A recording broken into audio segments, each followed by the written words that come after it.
पहला सूत्र। अष्टावक्र ने कहा, तू सब का एक दृष्टा है और सदा सचमुच मुक्त है। तेरा बंधन तो यही है कि तू अपने को छोड़ दूसरे को दृष्टा देखता है। यह सूत्र अत्यंत बहुमूल्य है। एक एक शब्द इसका ठीक से समझें। तू सबका एक दृष्टा है। एको दृष्टासी सर्वस्य, और सदा सचमुच मुक्त है। साधारणतः हमें अपने जीवन का बोध दूसरों की आंखों से मिलता है।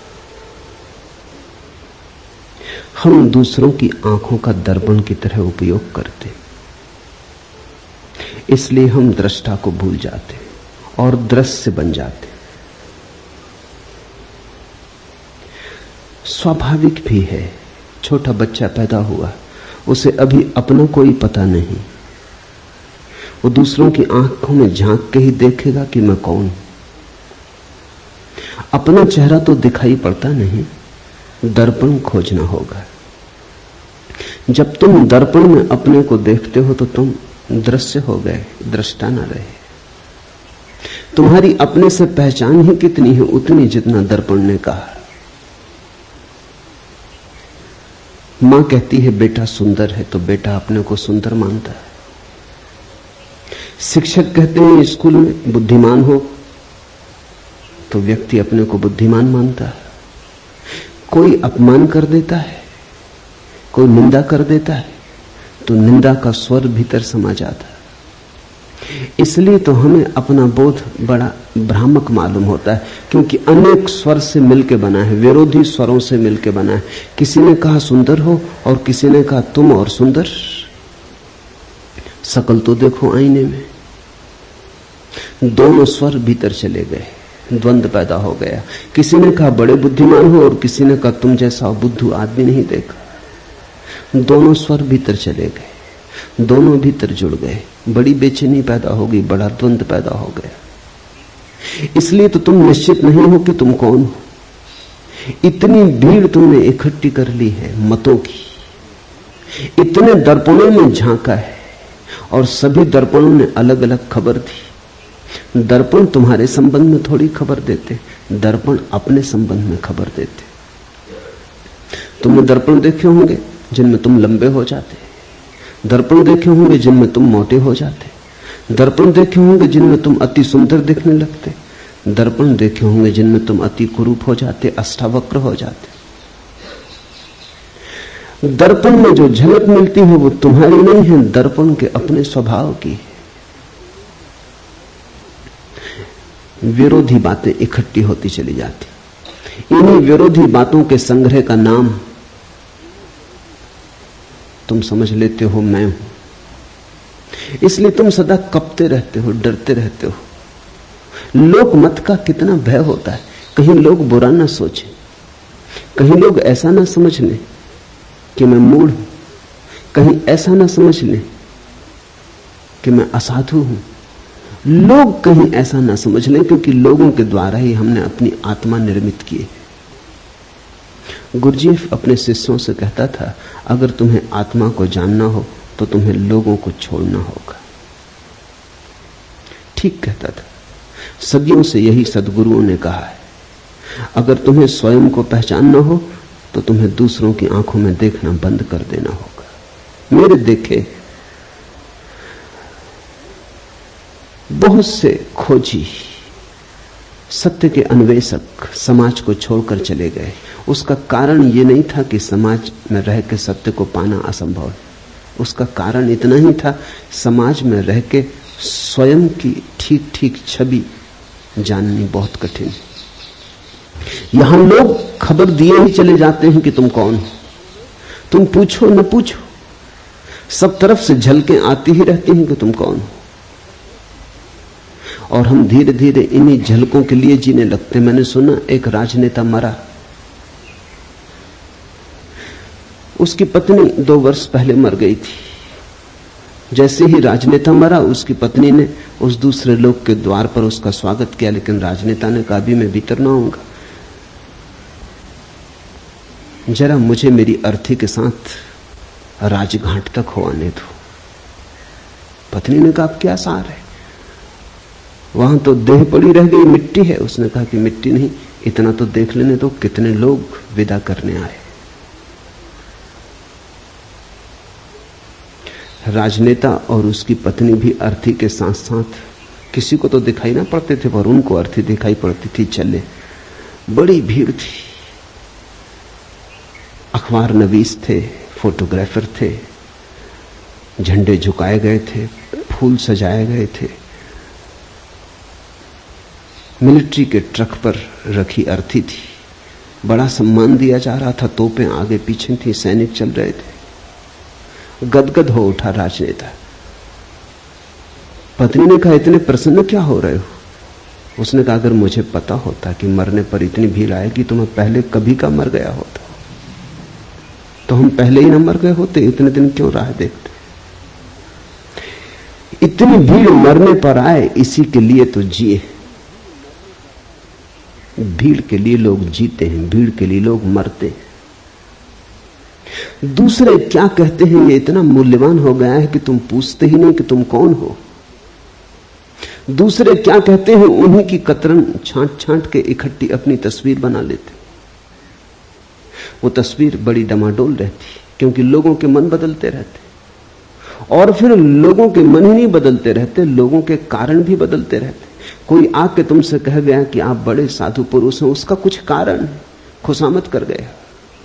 साधु पुरुष तुम्हें मानता कौन है?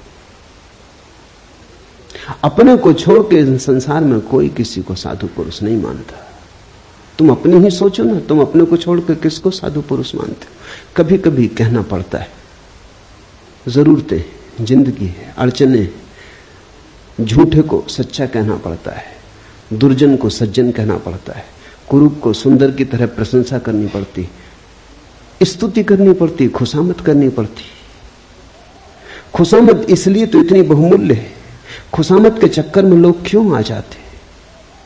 मूड से मूड आदमी से भी कहो कि तुम महाबुद्धिमान हो तो वो भी इंकार नहीं करता, क्योंकि उसको अपना तो कुछ पता नहीं। तुम जो कहते हो वही सुनता है, तुम जो कहते हो वही हो जाता है। तो उनके कारण बदल जाते। कोई कहता है सुंदर हो, कोई कहता है असुंदर हो, कोई कहता है भले हो, कोई कहता है बुरे हो। ये सब इकट्ठा होता चला जाता है, और इन विपरीत मतों के आधार पर तुम अपनी आत्मा का निर्माण कर लेते हो। तुम ऐसी बैलगाड़ी पर सवार हो जिसमें सब तरफ बैल जुते, जो सब दिशाओं में एक साथ जा रही, तुम्हारे अस्थि पंजर ढीले हुए जा रहे, तुम सिर्फ घसीटते हो, कहीं पहुंचते नहीं, पहुंच सकते नहीं। पहला सूत्र है आज का, तू सबका एक दृष्टा है और तू सदा सचमुच मुक्त है। व्यक्ति दृश्य नहीं है, दृष्टा है। दुनिया में 3 तरह के व्यक्ति हैं। वे जो दृश्य बन गए, वे सबसे ज्यादा अंधेरे में। दूसरे वे जो दर्शक बन गए, वे पहले से थोड़े ठीक है लेकिन कुछ बहुत ज्यादा अंतर नहीं। तीसरे वे जो दृष्टा बन गए। तीनों को अलग अलग समझ लेना जरूरी है। जब तुम दृश्य बन जाते हो तो तुम वस्तु हो गए, तुमने आत्मा खो दी। इसलिए राजनेता में आत्मा को पाना मुश्किल है, अभिनेता में आत्मा को पाना मुश्किल है। वो दृश्य बन गया है, वो दृश्य बनने के लिए ही जीता है। उसकी सारी कोशिश ये है कि मैं लोगों को भला कैसे लगूं, सुंदर कैसे लगूं, श्रेष्ठ कैसे लगूं। श्रेष्ठ होने की चेष्टा नहीं है, श्रेष्ठ लगने की चेष्टा है। कैसे श्रेष्ठ दिखाई पड़ूं। तो जो दृश्य बन रहा है वो पाखंडी हो जाता है। वो ऊपर से मुखौटे ओढ़ लेता है, ऊपर से सब आयोजन कर लेता है, भीतर सड़ता जाता है। फिर दूसरे वे लोग हैं जो दर्शक बन गए, उनकी बड़ी भीड़ है। स्वभावतः पहले तरह के लोगों के लिए दूसरे तरह के लोगों की जरूरत नहीं, तो दृश्य बनेंगे लोग कैसे? कोई राजनेता बन जाता है, फिर ताली बजाने वाली भीड़ मिल जाती, तो दोनों में बड़ा मेल बैठ जाता है। नेता हो तो अनुयायी भी चाहिए, कोई नाच रहा हो तो दर्शक भी चाहिए, कोई गीत गा रहा हो तो सुनने वाले भी चाहिए। तो कोई दृश्य बनने में लगा है, कुछ दर्शक बनकर रह गए। दर्शकों की बड़ी भीड़ है। पश्चिम के मनोवैज्ञानिक बड़े चिंतित थे, क्योंकि लोग बिल्कुल ही दर्शक होकर रह गए हैं। फिल्म देखाते हैं, रेडियो खोल लेते हैं, टेलीविजन के सामने बैठ जाते हैं घंटों। अमेरिका में करीब करीब औसत आदमी 6 घंटे रोज टेलीविजन देख रहा है। फुटबॉल का मैच हो देखाते हैं, कुश्ती हो रही हो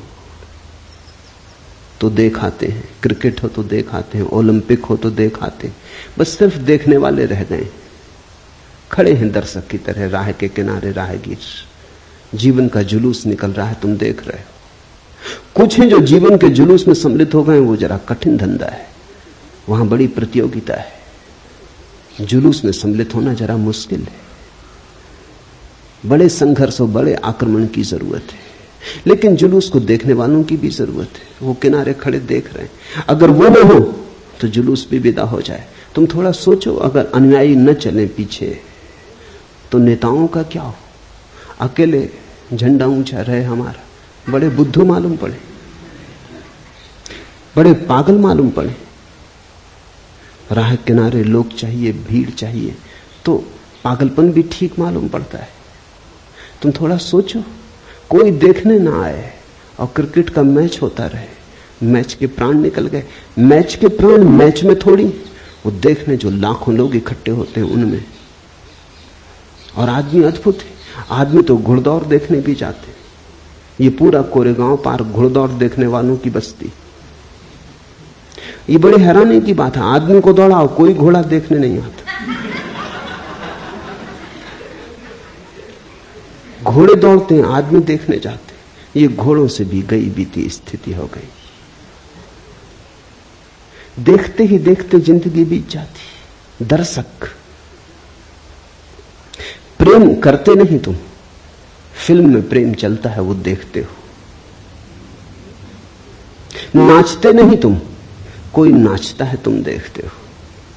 गीत तुम नहीं गुनगुनाते, कोई गुनगुनाता है तुम सुनते हो।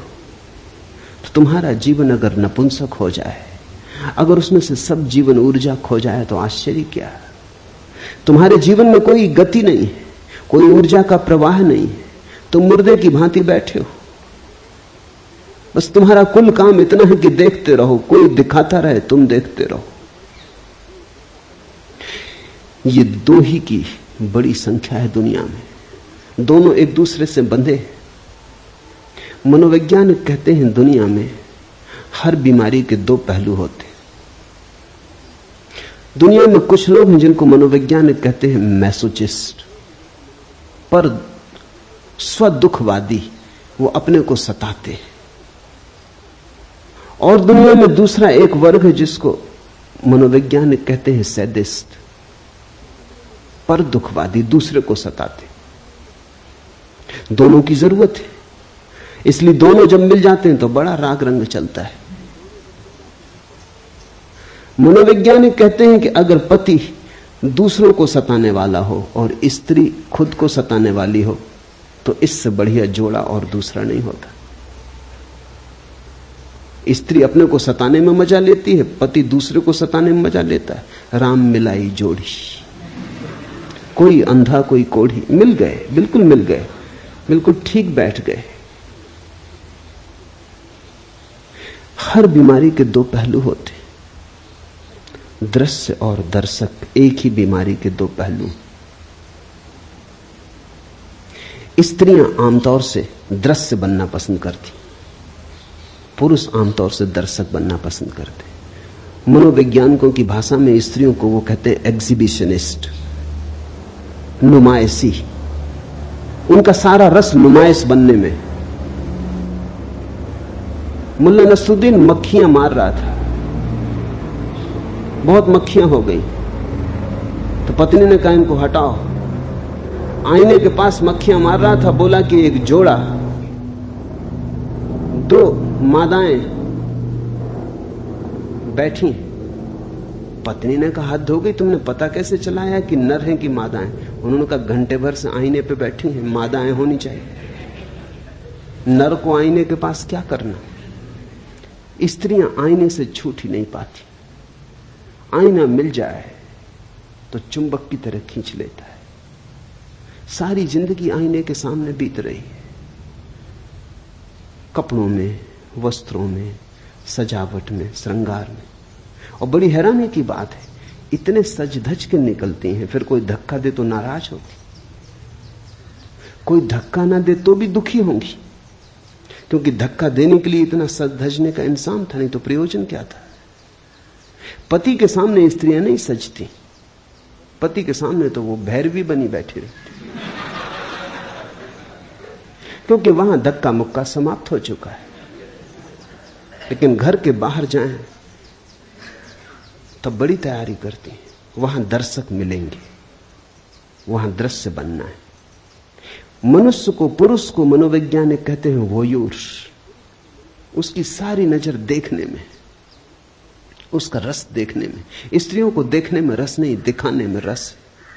इसलिए तो स्त्री पुरुषों का जोड़ा बैठ जाता, बीमारी के दो पहलू बिल्कुल एक साथ बैठ जाते। और ये दोनों ही अवस्थाएं रुग्ण हैं। अष्टावक्र कहते हैं मनुष्य का स्वभाव दृष्टा का है, न तो दृश्य बनना है और न दर्शक। अब कभी तुम ये भूल मत कर लेना, कई बार मैंने देखा है कुछ लोग ये भूल कर लेते हैं, वो समझते हैं दर्शक हो गए तो दृष्टा हो गए। इन दोनों शब्दों में बड़ा बुनियादी फर्क है। भाषा कोश में शायद फर्क ना हो, वहां दर्शक और दृष्टा का एक ही अर्थ होगा, लेकिन जीवन के कोश में बड़ा फर्क है। दर्शक का अर्थ है दृष्टि दूसरे पर है, और दृष्टा का अर्थ है दृष्टि अपने पर है। दृष्टि देखने वाले पर है तो दृष्टा, और दृष्टि दृश्य पर है तो दर्शक। बड़ा क्रांतिकारी भेद है, बड़ा बुनियादी भेद है। जब तुम्हारी नजर दृश्य पर अटक जाती है और तुम अपने को भूल जाते हो तो दर्शक। जब तुम्हारी दृष्टि से सब दृश्य विदा हो जाते हैं, तुम ही तुम रह जाते हो, जागरण मात्र रह जाता, होश मात्र रह जाता, तो दृष्टा। तो दर्शक तो तुम तब हो जब तुम बिल्कुल विस्मृत हो गए, तुम अपने को भूल ही गए, नजर लग गई। वहां सिनेमा हॉल में बैठे हो, 3 घंटे के लिए अपने को भूल जाते हो, याद ही नहीं रहती कि तुम कौन हो। दुख सुख चिंताएं सब भूल जाती, इसलिए तो भीड़ वहां पहुंचती। जिंदगी में बड़ा दुख है, चिंता है, परेशानी, कहीं चाहिए भूलने का उपाय। लोग बिल्कुल एकाग्र चित्त हो जाते, बस ध्यान उनका लगता ही फिल्म में। वहां देखते हैं पर्दे पे कुछ भी नहीं है, छायाएं डोल रही, मगर लोग बिल्कुल एकाग्र चित्त हैं। बीमारी भूल जाती, चिंता भूल जाती, बुढ़ापा भूल जाता, मौत भी आती हो तो भूल जाती। लेकिन दृष्टा नहीं हो गए हो तुम फिल्म में बैठ के, दर्शक हो गए, भूल ही गए अपने को, स्मरण ही ना रहा कि मैं कौन हूं। ये जो देखने की ऊर्जा है भीतर, इसकी तो स्मृति ही खो गई। बस सामने दृश्य है, उसी पर अटक गए, उसी में सब भांति डूब गए। दर्शक होना एक तरह का आत्मविस्मरण है, और दृष्टा होने का अर्थ है सब दृश्य विदा हो गए, पर्दा खाली हो गया, अब कोई फिल्म नहीं चलती वहां, न कोई विचार रहे, न कोई शब्द रहे, पर्दा बिल्कुल शून्य हो गया, कोरा और शुभ्र सफेद। देखने को कुछ भी ना बचा, सिर्फ देखने वाला बचा। और अब देखने वाले में डुबकी लगी तो दृष्टा। दृश्य और दर्शक, मनुष्यता इनमें बटी। कभी कभी कोई दृष्टा होता है, कोई अष्टावक्र, कोई कृष्ण, कोई महावीर, कोई बुद्ध। कभी कभी कोई जागता और दृष्टा होता है। तू सबका एक दृष्टा है। और इस सूत्र की खूबियां ये हैं कि जैसे ही तुम दृष्टा हुए, तुम्हें पता चलता है दृष्टा तो एक ही है संसार में, बहुत नहीं। दृश्य बहुत है, दर्शक बहुत है, अनेकता का अस्तित्व ही दृश्य और दर्शक के बीच है। वो झूठ का जाल है, दृष्टा तो एक ही है। ऐसा समझो कि चांद निकला, पूर्णिमा का चांद निकला, नदी पोखर में, तालाब सरोवर में, सागर में, सरिताओं में, सब जगह प्रतिबिंब बने।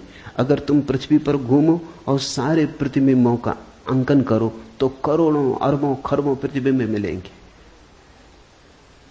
लेकिन चांद एक है, प्रतिबिंब अनेक है,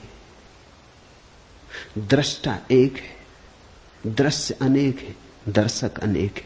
वो सिर्फ प्रतिबिंब है, वो छायाएं हैं। तो जैसे ही कोई व्यक्ति दृश्य और दर्शक से मुक्त होता है, न तो दिखाने की इच्छा रही कि कोई देखे, न देखने की इच्छा रही, देखने और दिखाने का जाल छूटा, वो रस न रहा, तो वैराग्य। अब कोई इच्छा नहीं होती कोई देखे और कहे कि सुंदर हो, सज्जन हो, संत हो, साधु हो। अगर इतनी भी इच्छा भीतर रह गई कि लोग तुम्हें साधु समझें, तो अभी तुम पुराने जाल में पड़े हो। अगर इतनी भी आकांक्षा रह गई मन में कि लोग तुम्हें संत पुरुष समझें, तो तुम अभी पुराने जाल में पड़े हो। अभी संसार नहीं छूटा, संसार ने नया रूप लिया, नया ढंग पकड़ा, लेकिन यात्रा पुरानी ही जारी है, सातत्य पुराना ही जारी। क्या करोगे देखकर? खूब देखा, क्या पाया? क्या करोगे दिखाकर? कौन है यहां जिसको दिखा के कुछ मिलेगा? इन दोनों से पार हटकर, द्वंद से हटकर जो दृष्टा में डूबता है, तो पाता है कि एक ही है। ये पूर्णिमा का चांद तो एक ही है। ये सरोवरों, पोखरों, तालाबों, सागरों में अलग अलग दिखाई पड़ता था, अलग अलग दर्पण थे इसलिए दिखाई पड़ता था। मैंने सुना है एक राजमहल था, सम्राट ने महल बनाया था सिर्फ दर्पणों से, दर्पण ही दर्पण थे अंदर, कांच महल था। एक कुत्ता, सम्राट का खुद का कुत्ता, रात बंद हो गया, भूल से अंदर रह गया। उस कुत्ते की अवस्था तुम समझ सकते हो क्या हुई होगी।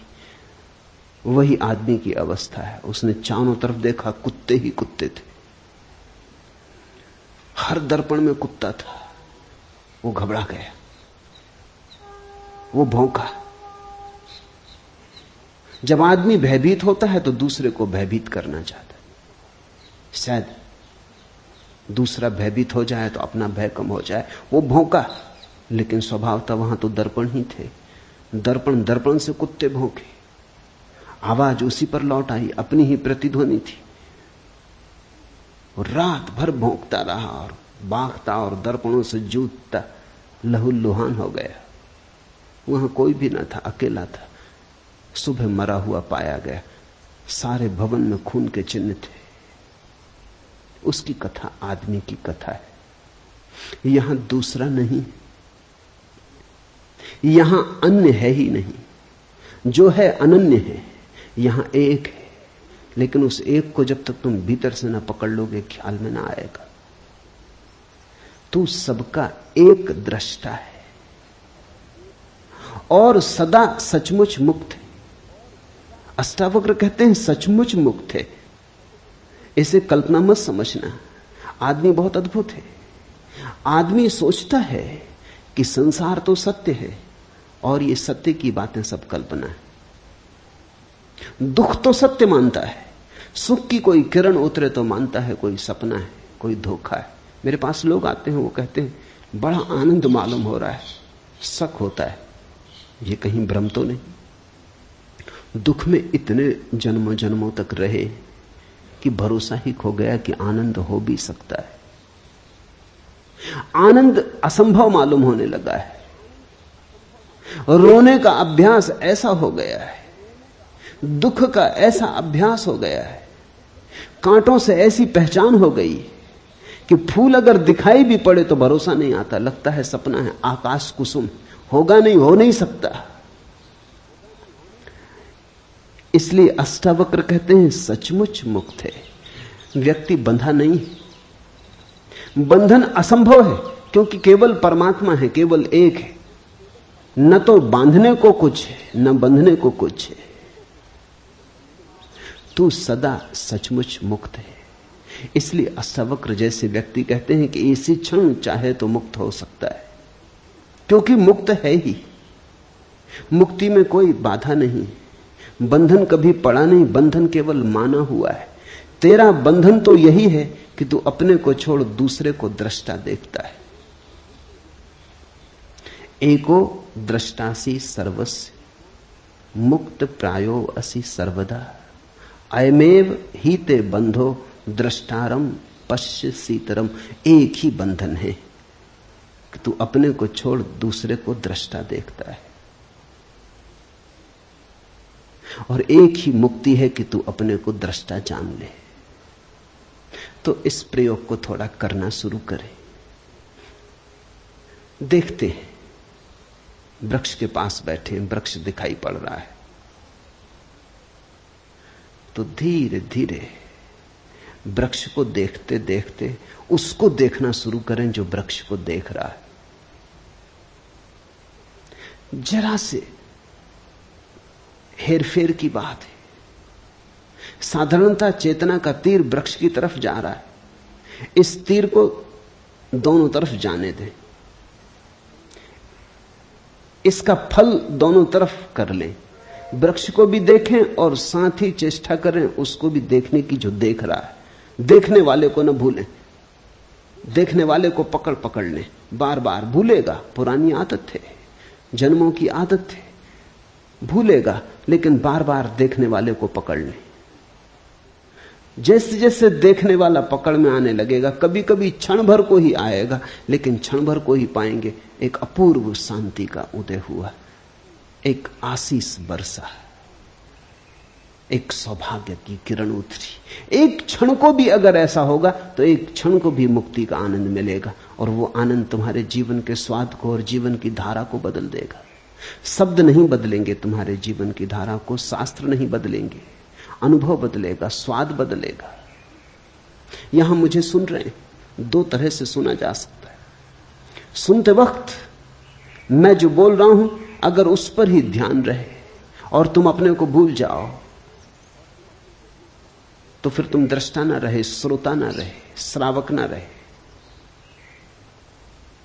तुम्हारा ध्यान मुझ पे अटक गया तो तुम दर्शक हो गए। आंख से ही दर्शक नहीं हुआ जाता, कान से भी दर्शक हुआ जाता है। जब भी ध्यान ऑब्जेक्ट पर, विषय पर अटक जाए तो तुम दर्शक हो गए। सुनते वक्त सुनो मुझे, साथ में उसको भी देखते रहो, पकड़ते रहो, टटोलते रहो जो सुन रहा है। निश्चित ही तुम सुन रहे हो, मैं बोल रहा हूं। बोलने वाले पर ही नजर ना रहे, सुनने वाले को भी पकड़ते रहो, बीच बीच में उसको ख्याल लेते रहो। धीरे धीरे तुम पाओगे कि जिस घड़ी में तुमने सुनने वाले को पकड़ा, उसी घड़ी में तुमने मुझे सुना, से सब व्यर्थ गया।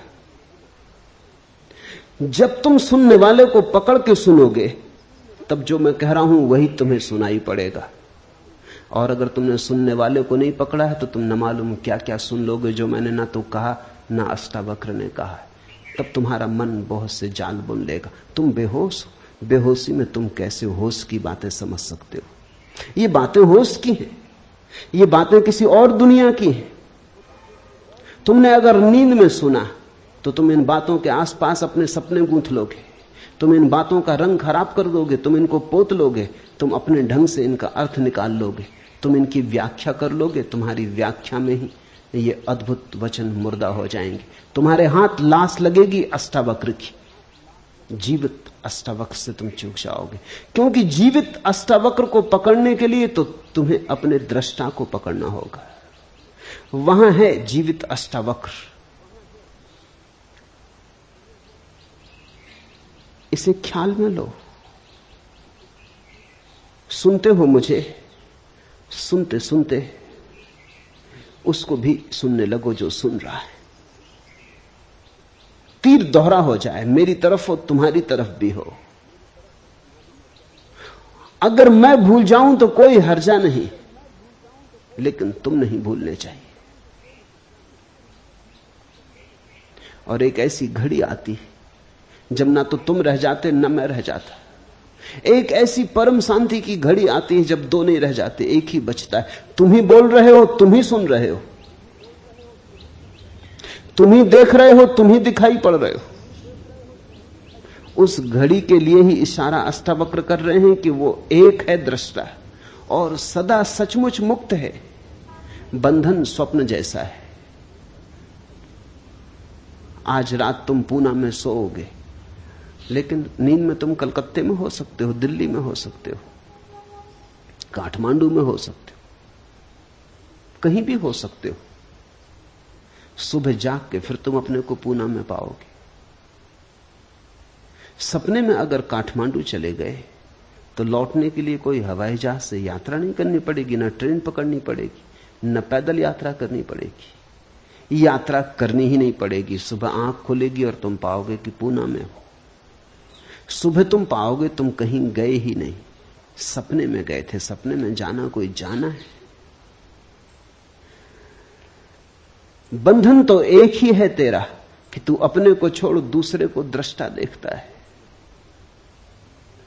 एक ही बंधन है कि हमें अपना होश नहीं, अपने दृष्टा का होश नहीं।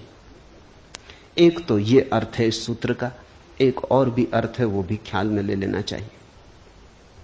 साधारणतः अष्टावक्र के ऊपर जिन्होंने भी कुछ लिखा है उन्होंने दूसरा ही अर्थ किया है, इसलिए वो दूसरा अर्थ भी समझ लेना जरूरी है। वो दूसरा अर्थ भी ठीक है, दोनों अर्थ साथ साथ ठीक है। तेरा बंधन तो यही है कि तू अपने को छोड़ दूसरे को दृष्टा देखता है। तुम मुझे सुन रहे हो, तुम सोचते हो कान सुन रहा है, तुम मुझे देख रहे हो, तुम सोचते हो आंख देख रही। आंख क्या देखेगी? आंख को दृष्टा समझ रहे हो तो भूल हो गई। देखने वाला तो आंख के पीछे, सुनने वाला तो कान के पीछे। तुम मेरे हाथ को छुओ तो तुम सोचोगे तुम्हारे हाथ ने मेरे हाथ को छुआ, गलती हो रही। छूने वाला तो हाथ के भीतर छिपा है। हाथ क्या छुएगा? कल मर जाओगे, लाश पड़ी रह जाएगी, लोग हाथ पकड़े बैठे रहेंगे, कुछ भी ना छुएगा। लाश पड़ी रह जाएगी, आंख खुली पड़ी रहेगी, सब दिखाई पड़ेगा और कुछ भी दिखाई ना पड़ेगा। लाश पड़ी रह जाएगी, संगीत होगा, बैंड बाजे बजेंगे, कान पर चोट भी लगेगी, झंकार भी आएगी, लेकिन कुछ भी सुनाई ना पड़ेगा। जिसे सुनाई पड़ता था, जिसे दिखाई पड़ता था, जिसे स्पर्श होता था, स्वाद होता था, वो जा चुका। इंद्रियां नहीं अनुभव लाती, इंद्रियों के पीछे छिपा हुआ कोई। तो दूसरा अर्थ इस सूत्र का है कि तुम अपने को ही दृष्टा जानना, शरीर को मत जान लेना, आंख को, कान को, इंद्रियों को मत जान लेना, भीतर की चेतना को ही दृष्टा जानना।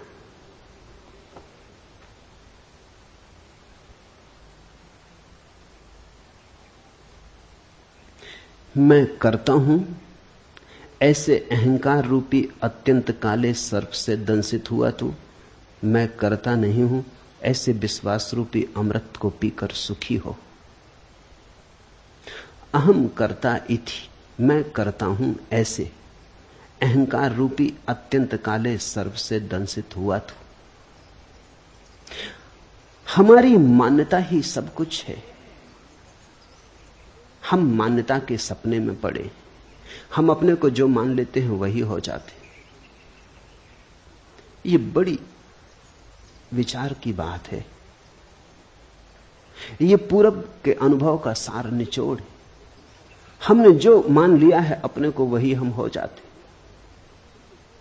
तुमने अगर कभी किसी सम्मोहनविद को, हिप्नोटिस्ट को प्रयोग करते देखा हो तो तुम चौंके होगे।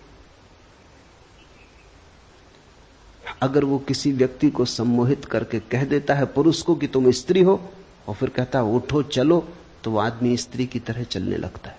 बहुत कठिन है स्त्री की तरह चलना, उसके लिए खास तरह का शरीर का ढांचा चाहिए। स्त्री की तरह चलने के लिए गर्भ की खाली जगह चाहिए पेट में, अन्यथा कोई स्त्री की तरह चल नहीं सकता, या बहुत अभ्यास करे तो चल सकता है। लेकिन कोई सम्मोहनविद किसी को सुला देता है बेहोशी में और कहता है उठो तुम स्त्री हो पुरुष नहीं, चलो, वो स्त्री की तरह चलने लगता है। वो उसे प्याज पकड़ा देता है और कहता है ये सेव है, नाश्ता कर लो, वो प्याज का नाश्ता कर लेता है और उससे पूछो कैसा स्वाद, वो कहता बड़ा स्वादिष्ट। उसे पता भी नहीं चलता कि ये प्याज है, उसे बास भी नहीं आती। सम्मोहन विदों ने अनुभव किया है और अब तो ये वैज्ञानिक तथ्य है, इस पर बहुत प्रयोग हुए हैं। मूर्छित सम्मोहन में मूर्छित व्यक्ति के हाथ में उठा के एक साधारण कंकड़ रख दो और कह दो अंगारा रख दिया है, वो झटक के फेंक देता है, चीख मारता है कि जल गया। इतने तक भी बात होती तो ठीक था, लेकिन हाथ पे फफोला आ जाता। तुमने खबर सुनी होगी लोगों की कि जो आग पर चल लेते हैं वो भी सम्मोहन की गहरी अवस्था है। अगर तुमने ऐसा मान लिया कि नहीं जलूंगा तो आग भी नहीं जलाती। मानने की बात है, अगर जरा भी संदेह रहा तो मुश्किल हो जाएगी, तो जल जाओगे। ऐसा बहुत बार हुआ है कि कुछ लोग सिर्फ हिम्मत करके चले गए कि जब इतने लोग चल रहे हैं तो हम भी चल लेंगे, लेकिन भीतर संदेह का कीड़ा था, वो जल गए। ऑक्सफोर्ड यूनिवर्सिटी में इस पर प्रयोग किया गया। लंका से कुछ बौद्ध भिक्षु बुलाए गए थे चलने के लिए। वो बुद्ध पूर्णिमा को हर वर्ष बुद्ध की स्मृति में आग पर चलते। वो बात बिल्कुल ठीक है, बुद्ध की स्मृति में आग पर चलना चाहिए, क्योंकि बुद्ध की कुल स्मृति इतनी है कि तुम देह नहीं हो। तो जब हम देह ही नहीं है तो आग हमें कैसे जलाएगी? कृष्ण ने गीता में कहा है, न आग तुझे जला सकती, न शस्त्र तुझे छेद सकते। नैनम छिदंती शस्त्राणि नाहम दहती पावका। नहीं आग तुझे जलाएगी, नहीं शस्त्र तुझे छेद सकते। तो बुद्ध पूर्णिमा के दिन श्रीलंका में बौद्ध भिक्षु आग पर चलते। उन्हें निमंत्रित किया गया, वो ऑक्सफोर्ड में भी चले। जब वो ऑक्सफोर्ड में चल रहे थे तो एक भिक्षु जल गया। कोई 20 भिक्षु चले, एक भिक्षु जल गया। खोजबीन की गई कि बात क्या हुई। वो भिक्षु सिर्फ इंग्लैंड देखने आया था, उसे कोई भरोसा नहीं था कि वो चल पाएगा। उसकी मर्जी कुछ और थी, वो तो सिर्फ यात्रा करने आया था। उसकी तो आकांक्षा इतनी थी कि इंग्लैंड देख लेंगे, और उसने सोचा जब ये 19 लोग नहीं जलते तो मैं क्यों जलूंगा। मगर भीतर संदेह का कीड़ा था, वो जल गया। और वहीं उसी रात दूसरी घटना घटी कि एक प्रोफेसर, ऑक्सफोर्ड यूनिवर्सिटी का प्रोफेसर, जिसने कभी ये घटना न देखी थी न सुनी थी, वो सिर्फ बैठ के देख रहा था, उसे देख के इतना भरोसा आ गया कि वो उठा और चलने लगा और चल गया। न तो वो बौद्ध था, न धार्मिक था, उसे तो कुछ पता ही नहीं था।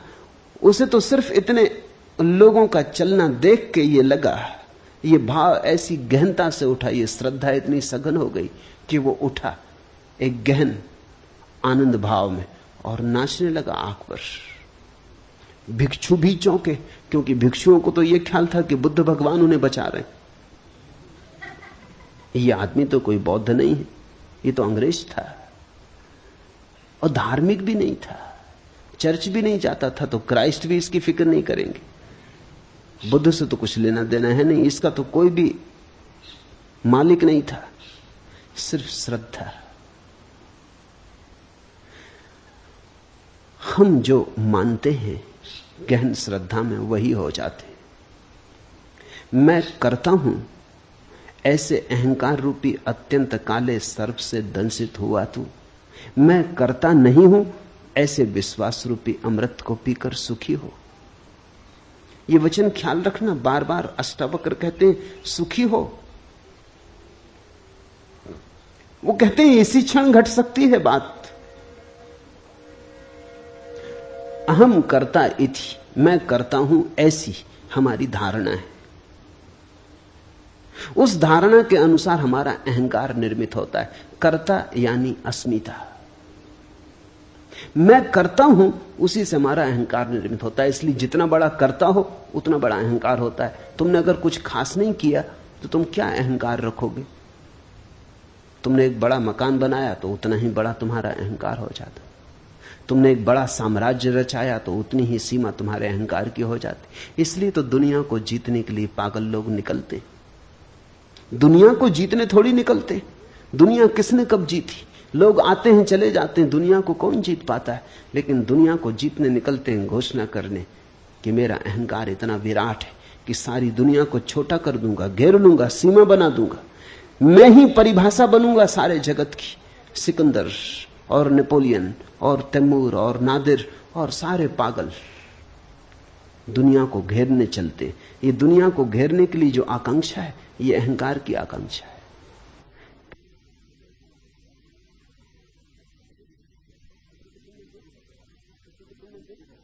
किसी को तुमने देखा मंत्री हो गया या मुख्यमंत्री हो गया, तब उसकी चाल देखी, फिर पद पर नहीं रहा तब उसको देखा, ऐसी खराब हालत हो जाती पद से उतर के। आदमी वही है, बल खो जाता है। वो जो अहंकार का विष था, जो गति दे रहा था, नशा दे रहा था, वो चाल में जो मस्ती आ गई थी, सिर ऊंचा उठ गया था, रीढ़ सीधी हो गई थी, वो सब खो जाता है। क्या हो गया है? एक क्षण पहले इतना बल मालूम होता था, एक क्षण बाद ऐसा निर्बल हो गया। राजनीतिक पदों से उतर के ज्यादा दिन जिंदा नहीं रहते। राजनीतिक जब तक जीतते हैं तब तक बलशाली रहते हैं, जैसे ही हारने लगते हैं वैसे ही बल खो जाता। मनोवैज्ञानिक कहते हैं कि लोग रिटायर होकर जल्दी मर जाते। 10 साल का फर्क पड़ता है, थोड़ा बहुत फर्क नहीं।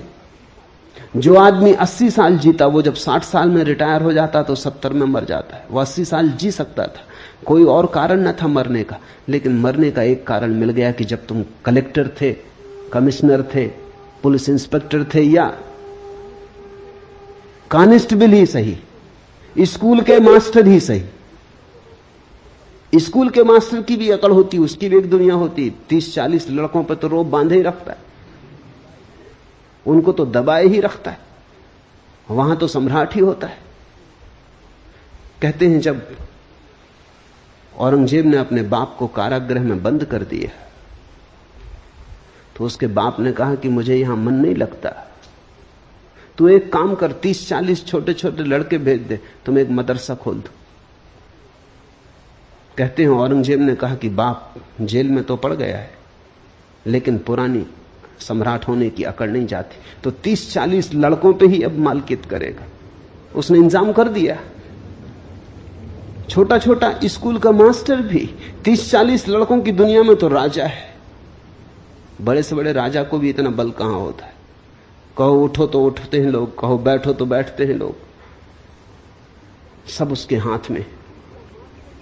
स्कूल का मास्टर ही सही, कलेक्टर हो, डिप्टी कलेक्टर हो, मिनिस्टर हो, कोई भी हो, जैसे ही रिटायर होता है वैसे ही बल खो जाता। अब कोई रास्ते पे नमस्कार नहीं करता,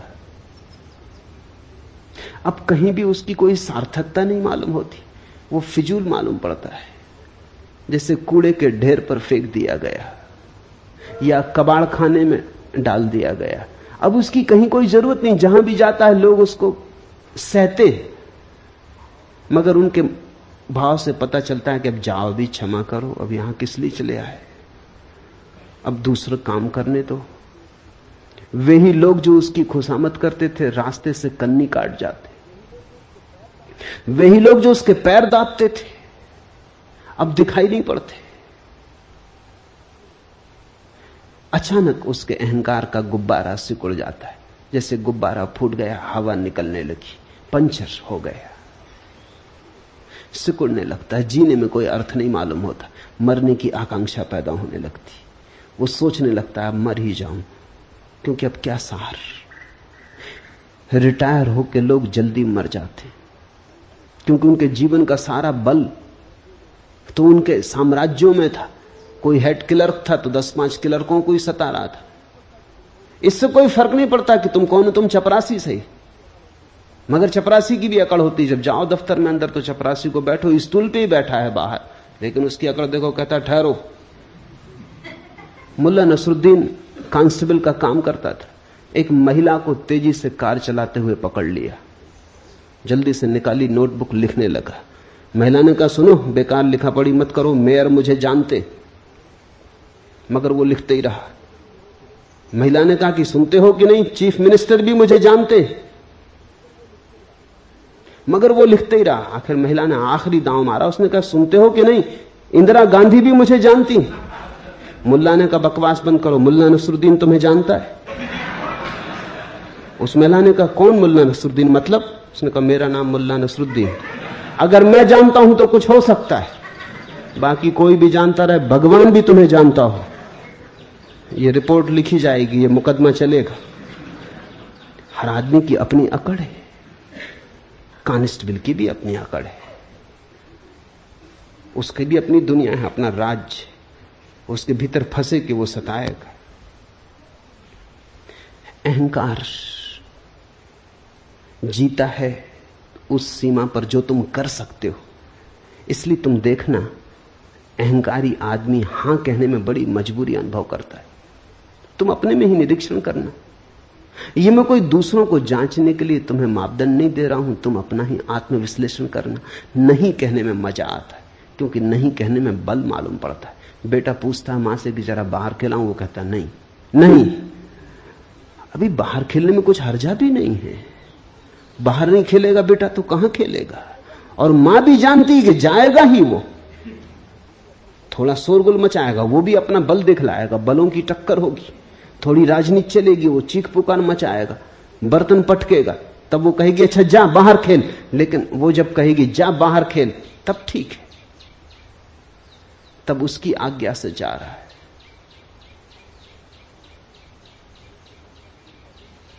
मुल्ला नसरुद्दीन का बेटा बहुत ऊधम कर रहा था, उससे बार बार कह रहा था शांत होकर बैठ, देख मेरी आज्ञा मान, शांत होकर बैठ, मगर वो सुन नहीं रहा था। कौन बेटा सुनता है? आखिर भन्ना के मुल्ला नसरुद्दीन ने कहा अच्छा अब कर जितना ऊधम करना, अब देख कैसे मेरी आज्ञा का उल्लंघन करता है। अब मेरी आज्ञा है, कर कितना ऊधम करना है, अब देखें कैसे मेरी आज्ञा का उल्लंघन करता है। नहीं जल्दी आती जवान पर रखिए। तुम जरा गौर करना, 100 में 90 मौकों पर जहां नहीं कहने की कोई भी जरूरत न थी, वहां भी तुम नहीं कहते हो। नहीं कहने का मौका तुम चूकते नहीं, नहीं कहने का मौका मिले तो झपट के लेते हो।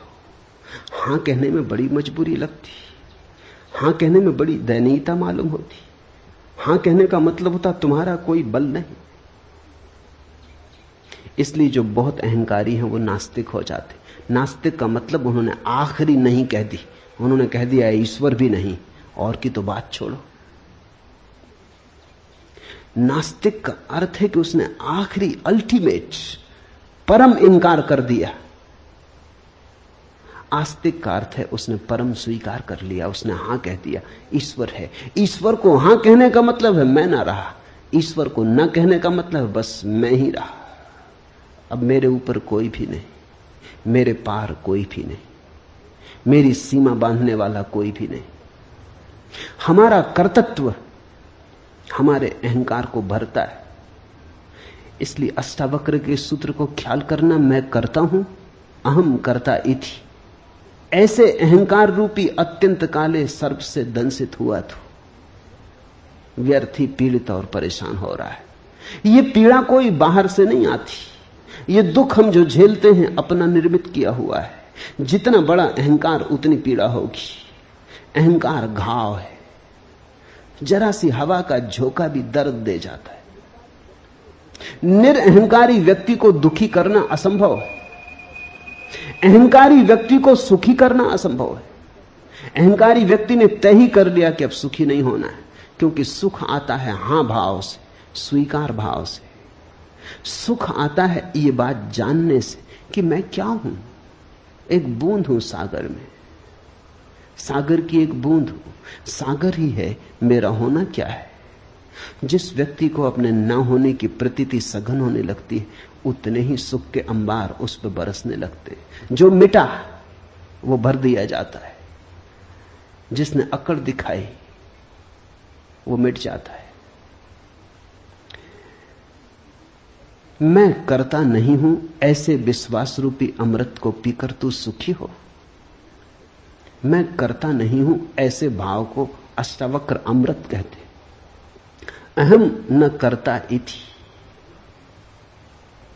यही अमृत है। इसका एक अर्थ और भी समझ लेना चाहिए। सिर्फ अहंकार मरता है, तुम कभी नहीं मरते। इसलिए अहंकार मृत्यु है, विष है। जिस दिन तुमने जान लिया कि अहंकार है ही नहीं, बस मेरे भीतर परमात्मा ही है, उसकी है एक फैलाव, उसकी ही एक किरण, उसकी ही एक बूंद, फिर तुम्हारी कोई मृत्यु नहीं, फिर तुम अमृत हो। परमात्मा के साथ तुम अमृत हो, अपने साथ तुम मरण धर्मा हो। अपने साथ तुम अकेले हो, संसार के विपरीत हो, अस्तित्व के विपरीत हो, तुम असंभव युद्ध में लगे हो जिसमें हार सुनिश्चित है। परमात्मा के साथ सब तुम्हारे साथ है, जिसमें हार असंभव है, जीत सुनिश्चित है। सबको साथ लेके चल पड़ो। जहां सहयोग से घट सकता हो वहां संघर्ष क्यों करते हो? जहां झुक के मिल सकता हो वहां लड़के लेने की चेष्टा क्यों करते हो? जहां सरलता से, विनम्रता से मिल जाता हो वहां तुम व्यर्थ ही ऊधम क्यों मचाते हो? व्यर्थ का उत्पात क्यों करते हो? मैं करता नहीं हूं, ऐसे विश्वास रूपी अमृत को पीकर सुखी हो। जनक ने पूछा है, कैसे हम सुखी हो, कैसे सुख हो, कैसे मुक्ति मिले? कोई विधि नहीं बता रहे हैं अष्टावक्र। वो नहीं कह रहे हैं कि साधो इस तरह, वो कहते हैं देखो इस तरह, दृष्टि ऐसी हो। बस ये सारा दृष्टि का ही उपद्रव है। दुखी हो तो गलत दृष्टि आधार है, सुखी होना है तो ठीक दृष्टि। विश्वास रूपी अमृत को पीकर सुखी हो, इसमें विश्वास की भी परिभाषा समझने जैसी है। अविश्वास का अर्थ होता है तुम अपने को समग्र के साथ एक नहीं मानते, उसी से संदेह उठता है।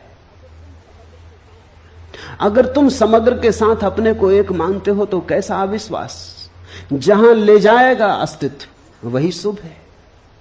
न हम अपनी मर्जी आए, न अपनी मर्जी जाते। न तो हमें जन्म का कोई पता है क्यों जन्मे, न हमें मृत्यु का कोई पता है क्यों मरेंगे।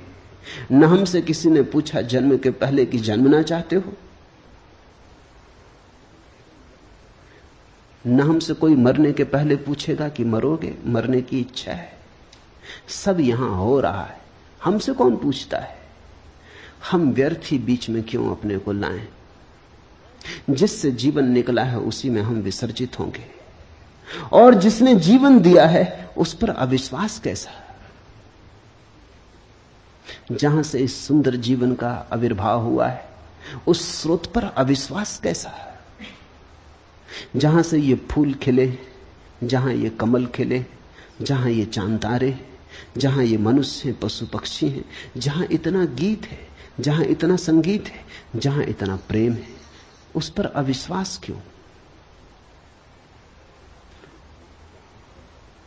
विश्वास का अर्थ है हम अपने को विजाती नहीं मानते, परदेसी नहीं मानते। हम अपने को इस अस्तित्व के साथ एक मानते। इस एक की उद्घोषणा के होते ही जीवन में सुख की वर्षा हो जाती। ऐसे विश्वास रूपी अमृत को पीकर सुखी हो। विश्वास अमृतम पीत्वा सुखी भव। अभी हो जा सुखी, पीत्वा सुखी भव, इसी क्षण हो जा सुखी। मैं एक विशुद्ध बोध हूं, ऐसी निश्चय रूपी अग्नि से अज्ञान रूपी वन को जलाकर तू वीत सुख हुआ, सुखी हो। अभी हो जा दुख के पार। एक छोटी सी बात को जान लेने से दुख विसर्जित हो जाता है कि मैं विशुद्ध बोध हूं, कि मैं मात्र साक्षी भाव हूं, कि मैं केवल दृष्टा हूं। अहंकार का रोग एकमात्र रोग है। मैंने सुना है दिल्ली के एक कवि सम्मेलन में मुल्ला नसरुद्दीन भी सम्मिलित हुआ। जब कवि सम्मेलन समाप्त हुआ और संयोजक पारिश्रमिक बांटने लगे तो वो तृप्त न हुआ। पारिश्रमिक जितना वो सोचता था उतना उसे मिला नहीं। वो बड़ा नाराज हुआ। उसने कहा, जानते हो मैं कौन हूं? मैं पूना का कालिदास हूं। संयोजक भी छठे लोग रहे होंगे। उन्होंने कहा, ठीक, लेकिन ये तो बताइए कि पूना के किस मोहल्ले के कालिदास?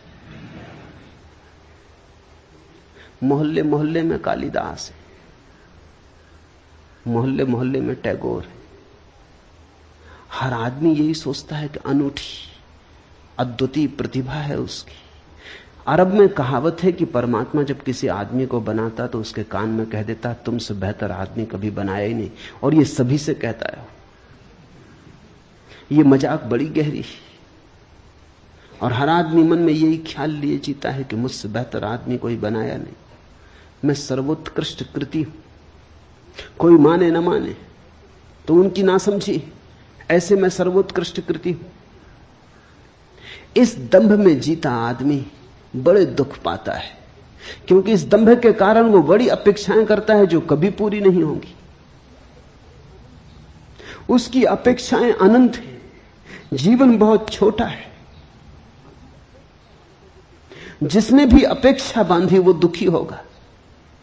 इस जीवन को एक और ढंग से भी जीने की कला है, अपेक्षा शून्य, बिना कुछ मांगे।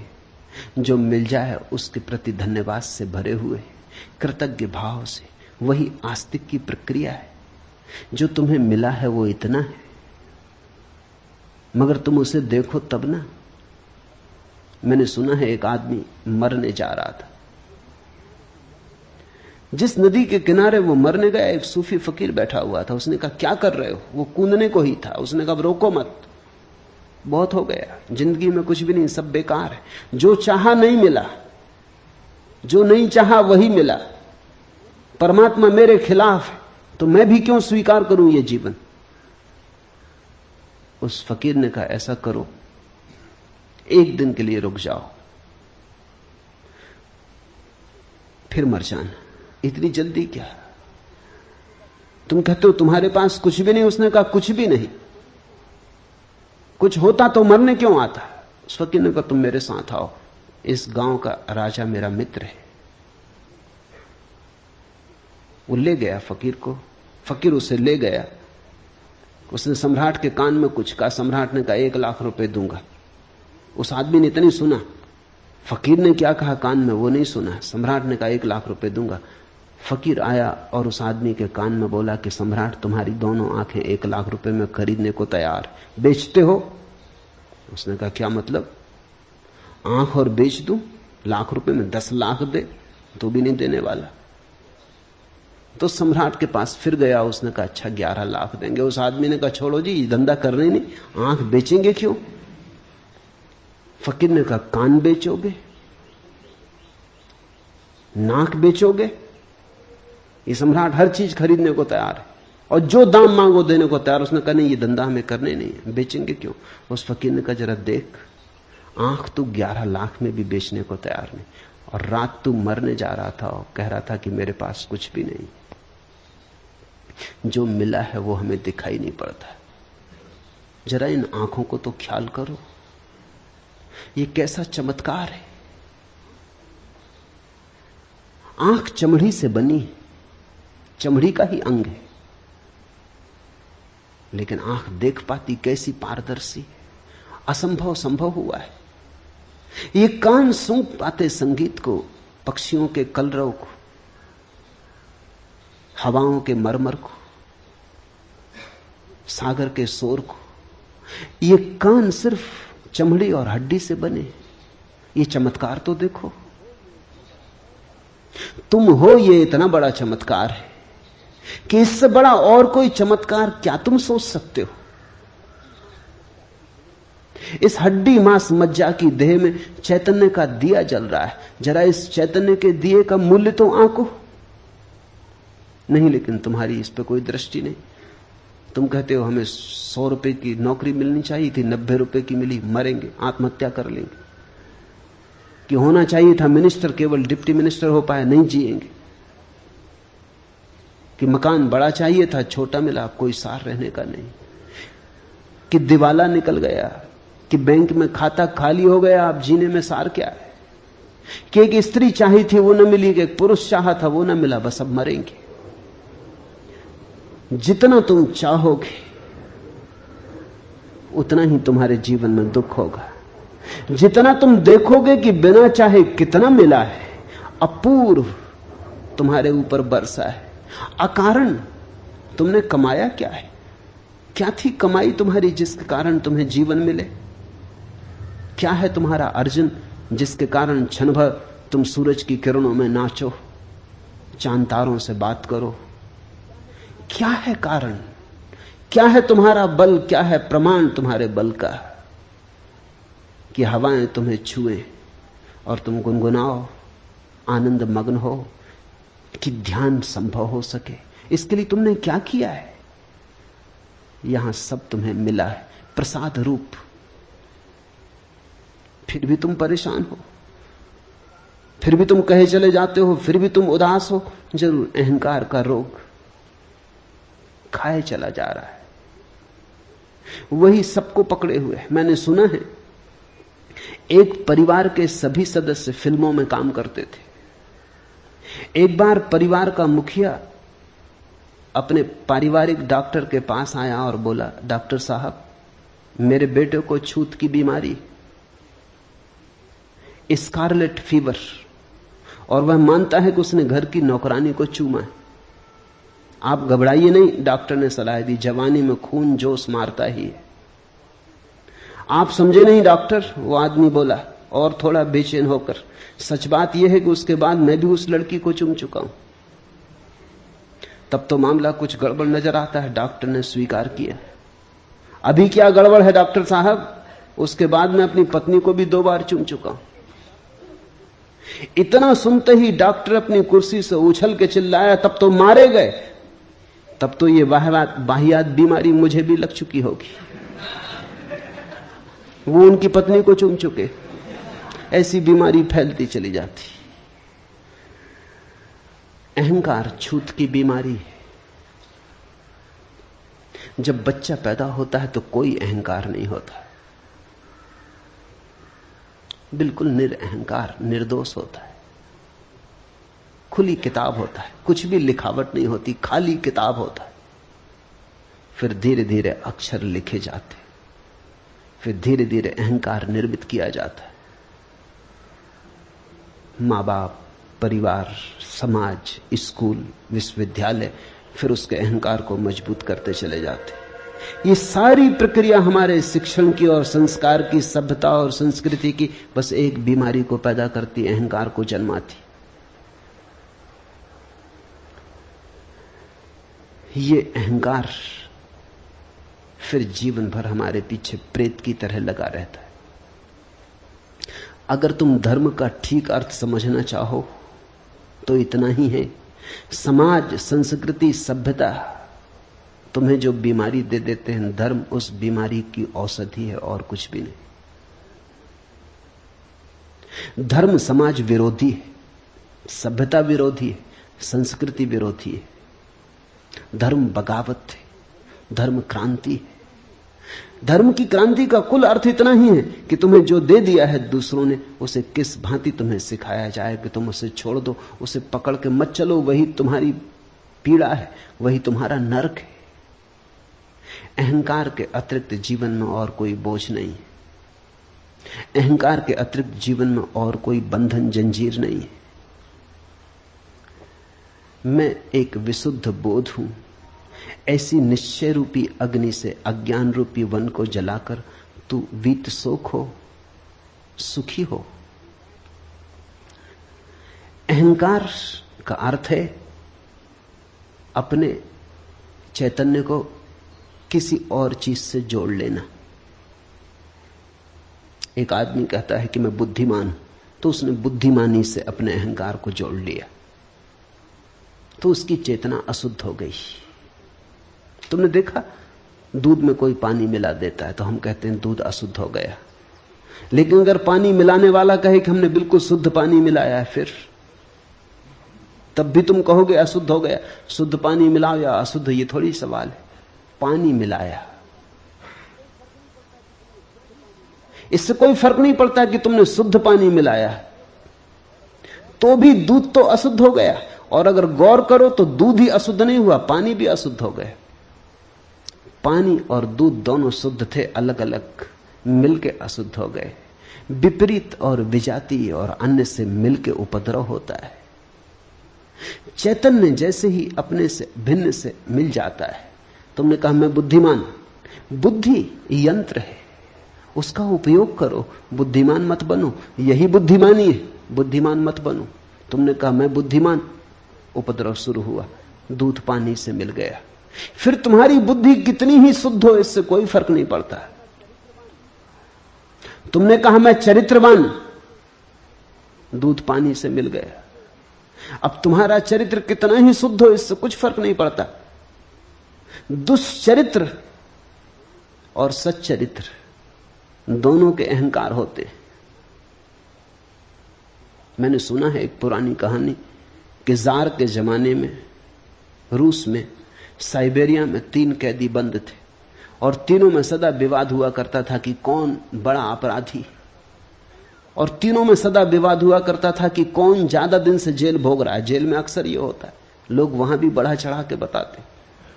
ऐसे नहीं कि तुम अपना बैंक बैलेंस बढ़ा चढ़ा के बताते हो और मेहमान आ जाते तो घर में पड़ोस से फर्नीचर मांग के वो गलीचे बिछा देते हो, तुम ही धोखा देते हो। ऐसा नहीं है।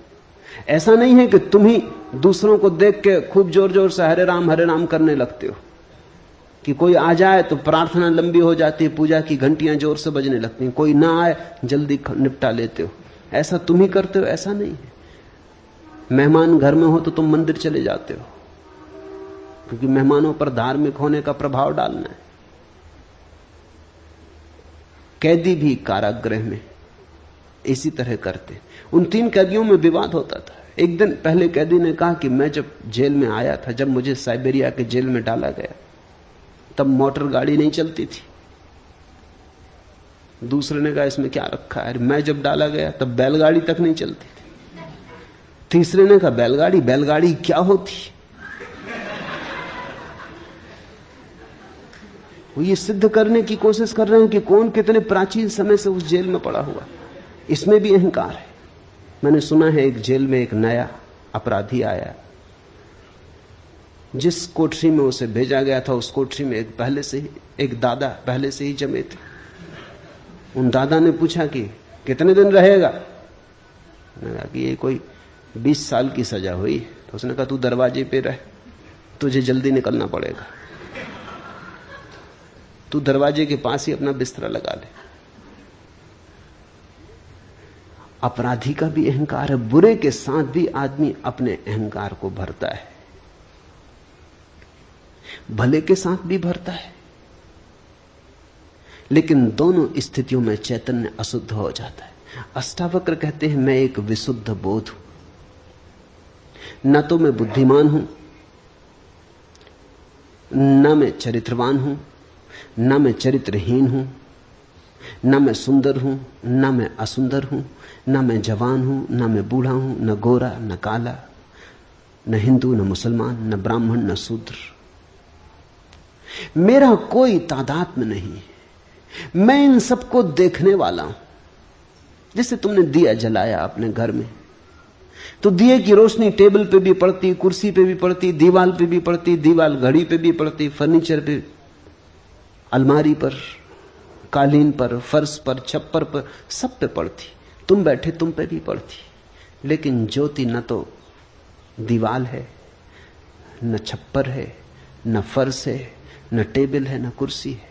सब रोशन है उस रोशनी में, लेकिन रोशनी अलग है। शुद्ध चैतन्य तुम्हारी रोशनी है, तुम्हारा बोध है। वो बोध तुम्हारी बुद्धि पर भी पड़ता, तुम्हारी देह पर भी पड़ता, तुम्हारे कृत्य पर भी पड़ता, लेकिन तुम उनमें से कोई भी नहीं हो। जब तक तुम अपने को किसी से जोड़ के जानोगे तब तक अहंकार पैदा होगा। अहंकार है चेतना का किसी अन्य वस्तु से तादात्म्य। जैसे ही तुमने सारे तादात्म्य छोड़ दिए, तुमने कहा मैं तो बस शुद्ध बोध, मैं तो शुद्ध बोध हूं, शुद्ध बुद्ध हूं, वैसे ही तुम घर लौटने लगे, मुक्ति का क्षण करीब आने लगा। अष्टावक्र कहते हैं विशुद्ध बोध हूं ऐसी धारणा, अहम एका विशुद्ध बोधा इति। ऐसे निश्चय रूपी अग्नि से। ये क्या है निश्चय रूपी बात? सुन के ये निश्चय न होगा, केवल बुद्धि से समझ के ये निश्चय न होगा। ऐसा तो बहुत बार तुमने समझ लिया, फिर भूल जाते हो। अनुभव से ये निश्चय होगा, थोड़े प्रयोग करोगे तो निश्चय होगा, प्रतीति होगी तो निश्चय होगा, और निश्चय होगा तो क्रांति घटित होगी। अज्ञान रूपी वन को जलाकर तू वीत सोख हुआ, सुख को प्राप्त हो, सुखी हो। जिसमें यह कल्पित संसार रस्सी में सांप जैसा भासता है, तू वही आनंद परमानंद बोध है। अतएव तू सुखपूर्वक विचर। यहां दुख का कोई कारण ही नहीं।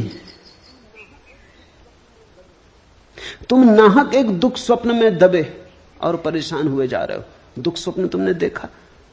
अपने ही हाथ छाती पर रख के आदमी सो जाता है, हाथ के वजन से रात नींद में लगता है कि छाती पे कोई भूत प्रेत चढ़ा।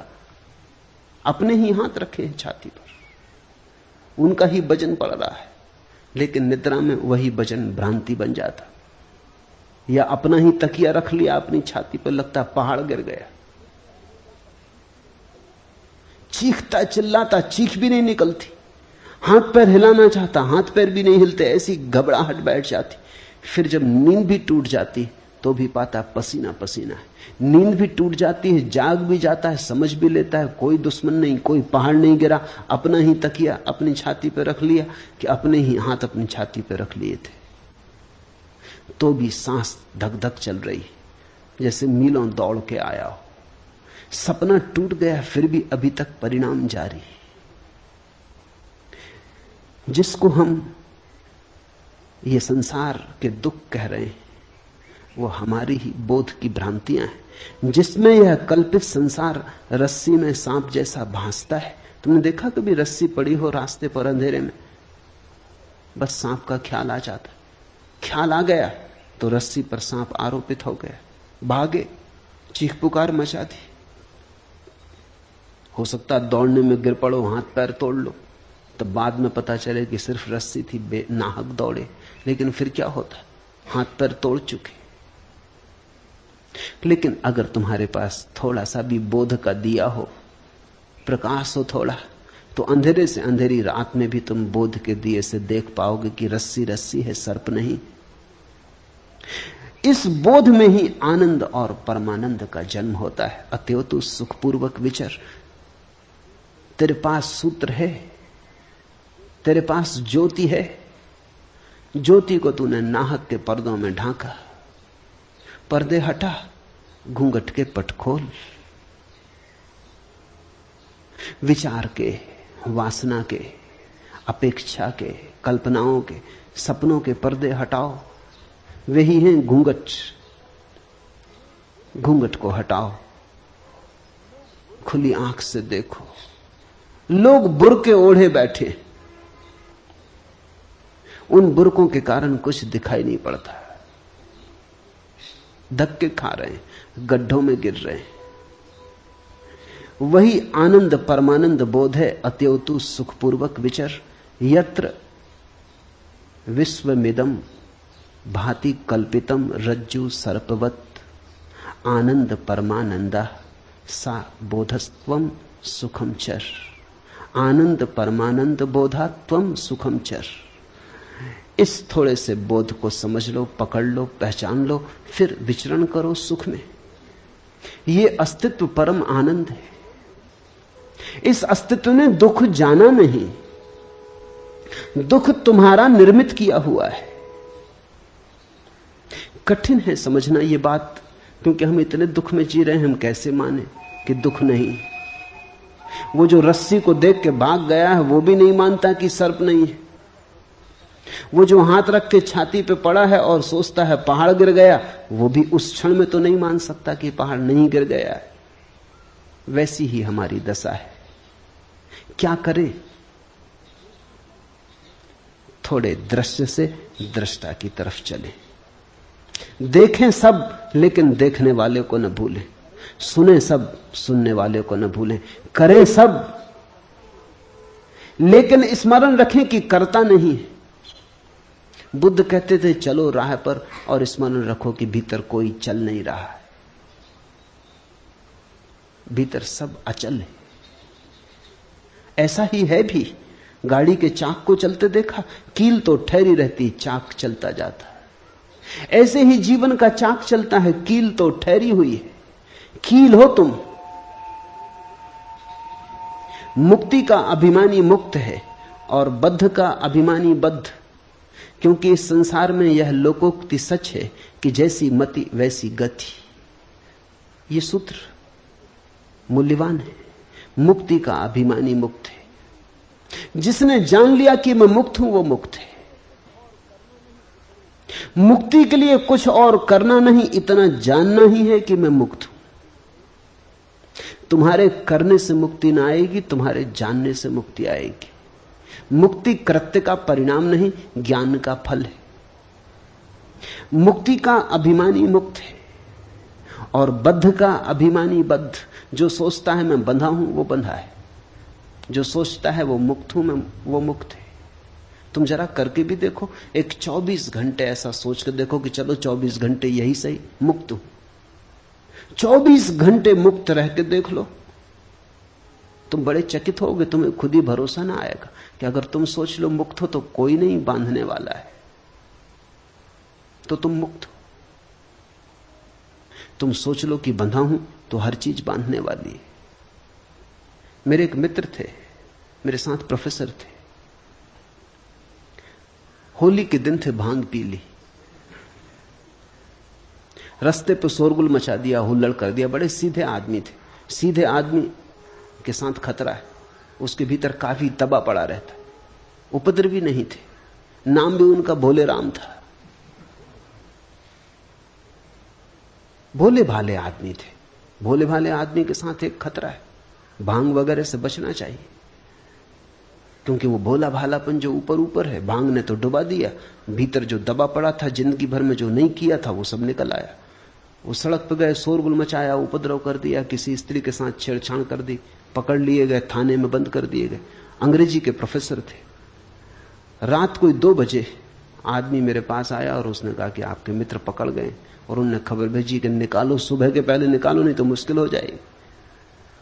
बामुश्किल उनको निकाल पाए। सुबह होते होते निकाल तो लाए, लेकिन वो ऐसे घबरा गए। सीधे साधे आदमी थे, वो ऐसे घबरा गए कि बस मुश्किल खड़ी हो गई। 3 महीने उन्होंने ऐसा कष्ट भोगा।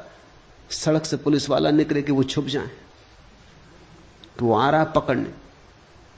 मेरे साथ एक ही कमरे में रहते थे।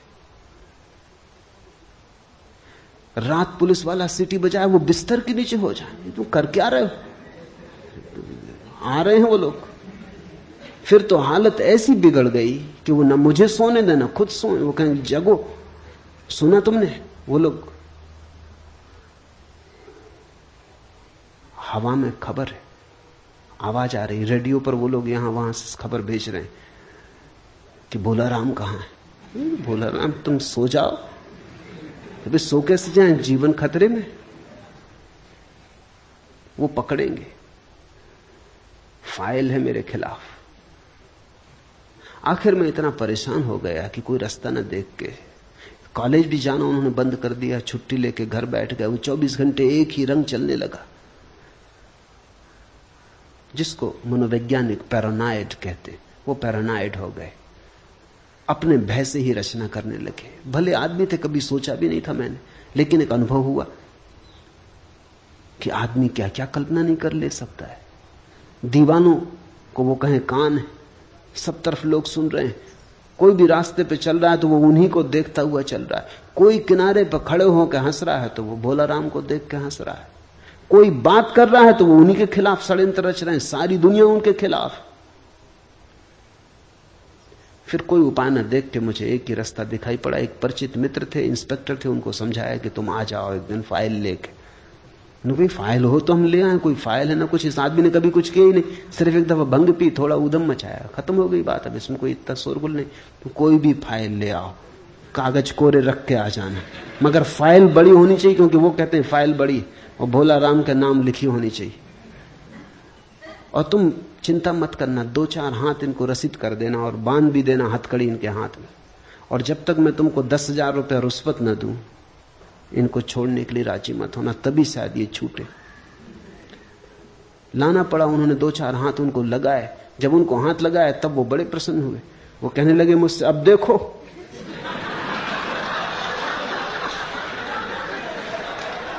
जो मैं कहता था हुआ कि नहीं, ये रही फाइल, बड़े बड़े अक्षरों में भोला राम लिखा है। अब बोलो, वो सब समझदारी की बातें कहां गई? अब ये हो रहा है, चले भोला राम, हथकड़ी भी डाल दी। मगर एक तरह से वो प्रसन्न थे, एक तरह से दुखी थे, रो रहे थे, मगर एक तरह से प्रसन्न थे कि उनकी धारणा सही सिद्ध हुई। आदमी ऐसा पागल है, तुम्हारे दुख की धारणा भी सही सिद्ध हो तो तुम्हारे अहंकार को तृप्ति मिलती कि देखो मैं सही सिद्ध हुआ। उनका पूरा भाव यह था कि सबको गलत सिद्ध कर दिया, सब समझाने वाले, कोई सही सिद्ध नहीं हुआ, आखिर में ही सही सिद्ध हुआ। बा मुश्किल समझाया और बुझाया। इंस्पेक्टर को सो कह रखा था जल्दी मत मान जाना, नहीं तो वो सोचेंगे कि कोई जालसाजी। वो कहा कि ये हो ही नहीं सकता, ये तो इनको आजन्म सजा होगी।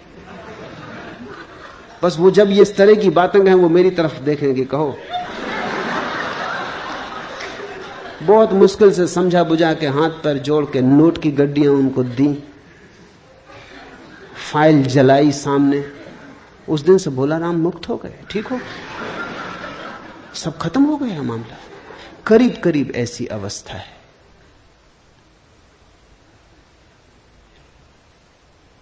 मुक्ति का अभिमानी मुक्त है और बद्ध का अभिमानी बद्ध, क्योंकि इस संसार में यह लोकोक्ति सच है कि जैसी मति वैसी गति।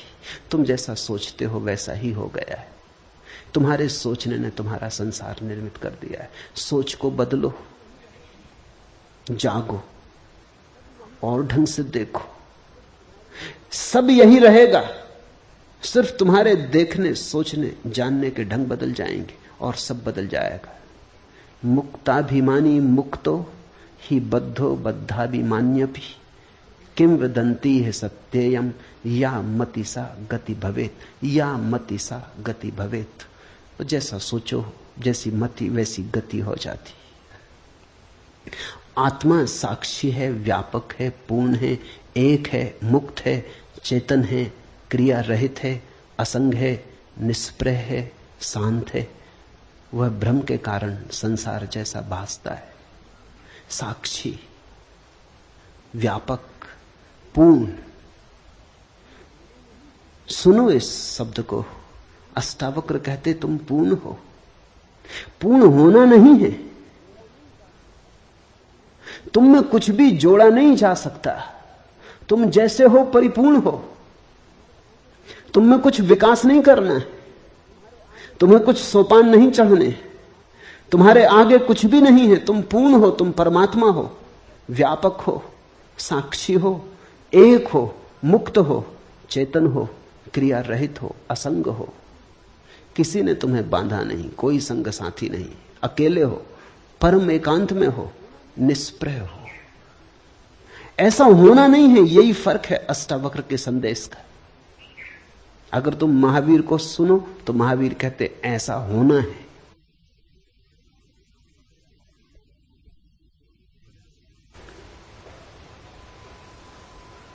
अष्टावक्र कहते हैं ऐसे तुम हो। ये बड़ा फर्क है, ये छोटा फर्क नहीं। महावीर कहते हैं असंग होना है, निष्प्रह होना है, पूर्ण होना है, व्यापक होना है, साक्षी होना है। अष्टावक्र कहते हैं तुम ऐसे हो, बस जागना है, ऐसा आंख खोल के देखना है। अष्टावक्र का योग बड़ा सहज योग है। साधो सहज समाधि भली, तू कूटस्थ बोधरूप अद्वैत आत्मा का विचार कर। अहम आभास इति, मैं आभास रूप अहंकारी जीव हूं। ये तुमने जो अब तक मान रखा है ये सिर्फ आभास है। ये तुमने जो मान रखा है ये तुम्हारी मान्यता है, मति है। यद्यपि तुम्हारे आसपास भी ऐसा ही मानने वाले लोग हैं, इसलिए तुम्हारी मति को बल भी मिलता है। आखिर आदमी अपनी मति उधार लेता है, तुम दूसरों से सीखते हो। आदमी अनुकरण करता है। यहां सभी दुखी हैं, तुम भी दुखी हो गए हो। जापान में एक अद्भुत संत हुआ, होते ही जैसे ही वो ज्ञान को उपलब्ध हुआ, या कहना चाहिए जैसे ही वो जागा, वो हंसने लगा। फिर वो जीवन भर हंसता ही रहा। वो गांव गांव जाता है, होते ही को जापान में लोग हंसता हुआ बुद्ध कहते। वो बीच बाजार में खड़ा हो जाता और हंसने लगता। फिर तो उसका नाम दूर दूर तक फैल गया। लोग उसकी प्रतीक्षा करते कि होते ही कब आएगा। उसका कोई और उपदेश न था, वो बस बीच बाजार में खड़े होकर हंसता। धीरे धीरे भीड़ इकट्ठी हो जाती और लोग भी हंसने लगते। होते ही से लोग पूछते आप कुछ और कहो, वो कहता और क्या कहें, नाहक रो रहे हो, कोई हंसने वाला चाहिए जो तुम्हें हंसा दे। इतनी ही खबर लाता हूं कि हंस लो, कोई कमी नहीं है। दिल खोल के हंसो, सारा अस्तित्व हंस रहा है, तुम नाहक रो रहे हो। तुम्हारा रोना बिल्कुल निजी, प्राइवेट है, पूरा अस्तित्व हंस रहा है। चांद तारे फूल पक्षी सब हंस रहे हैं, तुम नाहक रो रहे हो।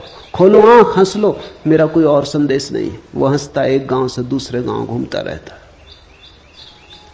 कहते उसने पूरे जापान को हंसाया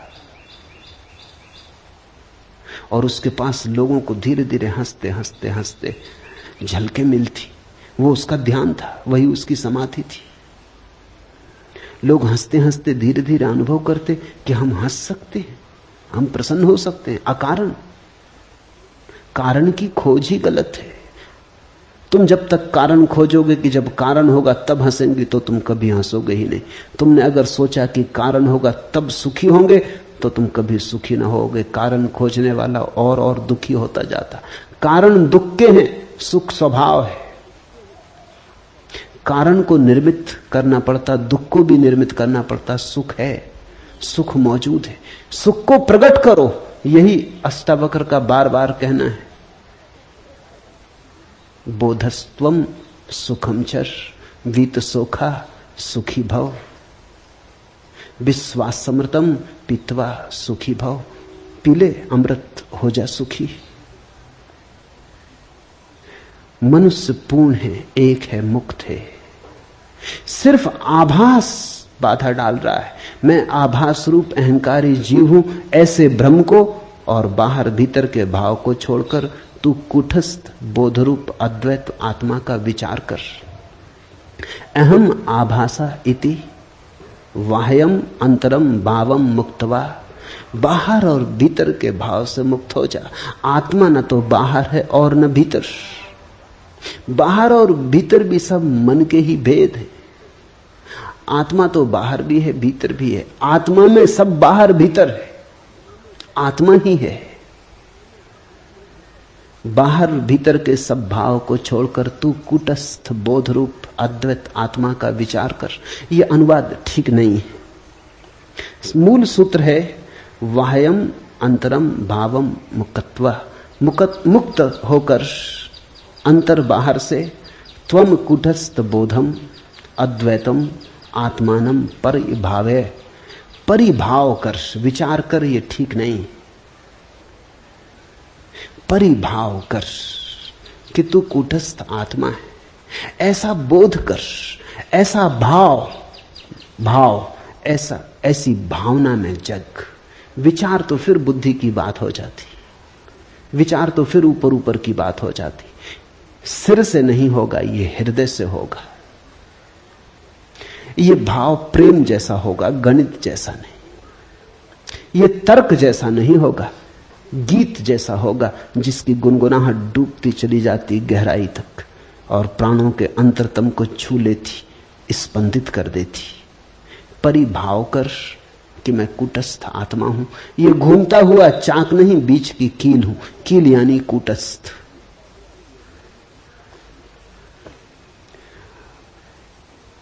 तुम जब तक सोचते हो पृथ्वी पर हो, पृथ्वी पर हो। जिस क्षण तुमने तैयारी दिखाई, जिस क्षण तुमने हिम्मत की, उस क्षण आकाश में उड़ना शुरू हो सकता है।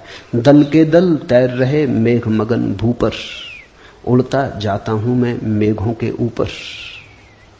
एक अजब लोक खुला है मेरे आगे, कोई सपना विराट सोए में जागे।